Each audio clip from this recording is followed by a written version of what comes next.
दंडकारण्य का घना जंगल, जहां पेड़ों की जड़ों में मिट्टी से ज्यादा कहानियां दबी हैं।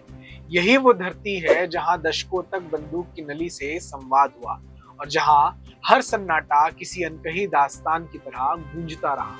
लेकिन इस बार कुछ बदला है। बीजापुर के भैरमगढ़ ब्लॉक में इंद्रावती नदी के किनारे उस सुबह हवा कुछ अलग थी। कोई नहीं जानता था कि यह दिन इतिहास में दर्ज हो जाएगा। एक लंबी कतार, पुरुष, महिलाएं, बुजुर्ग और युवा, कुछ के हाथों में पुराने हथियार, कुछ के हाथ बिल्कुल खाली, पर सबके दिल में एक ही ख्याल, अब शायद हम सामान्य जीवन जी पाएंगे। इसके बाद अखबारों ने लिखा, माओवाद के अंत का आरंभ हो चुका है। सरकार ने कहा, अबूझमाड़ और उत्तर बस्तर नक्सल मुक्त हो चुका है। लेकिन क्या ये वाकई अंत था?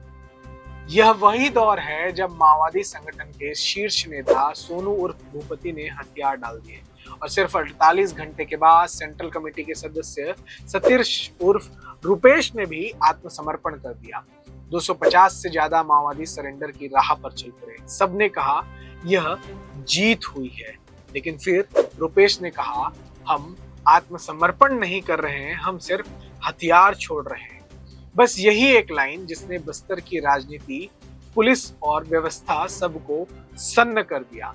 रुपेश वही शख्स जिसने 3 दशक तक दंडकारण्य में माओवादी रणनीति की रीढ़ संभाली, अब वही कह रहा था, संघर्ष जारी रहेगा।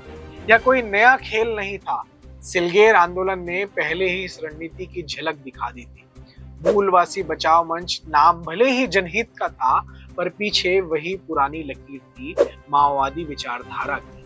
जब सरकार ने मूलवासी बचाओ मंच पर प्रतिबंध लगाया, उसके बाद अब रुपेश का कहना है कि हम इसे संवैधानिक तरीके से फिर से चालू करवाएंगे। मतलब अब बंदूक नहीं, संविधान से लड़ाई होगी। और यही है सरेंडर रणनीति की नई परत।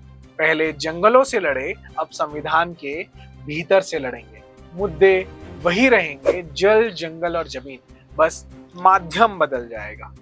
एक बार मेरी एक मुलाकात माओवादी दंपत्ति से हुई थी। उन्होंने कहा, हमने सरेंडर किया है क्योंकि हम आपस में प्रेम करते थे और हमारी शादी माओवादी आतंकी संगठन के अंदर नहीं हो सकती थी, लेकिन हमने अंदर से आज भी वो विचारधारा नहीं छोड़ी है। उनकी आंखों में चमक थी जब वो माओवाद की बात कर रहे थे, बस वर्दी बदलकर वो सामान्य कपड़ों में आ चुके थे।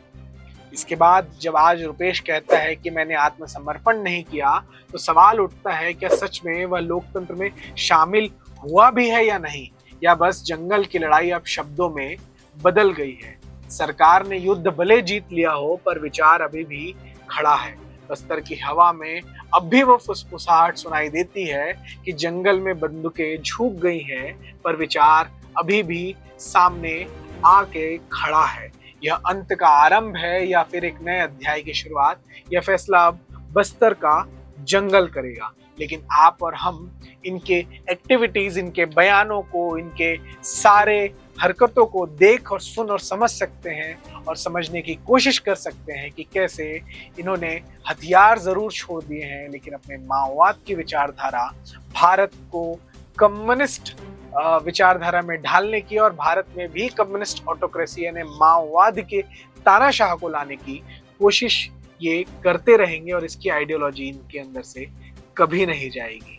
अगर आप इस पूरे मामले को लेकर को सोचते हैं, अगर आपने भी रुपेश की उन बयानों को सुना है, तो आप क्या सोचते हैं इस विषय को लेकर, हमें कमेंट करके जरूर बताएं। अगर आपको यह वीडियो अच्छा लगा हो तो इसे लाइक करें, शेयर करें और द नैरेटिव को सब्सक्राइब करें।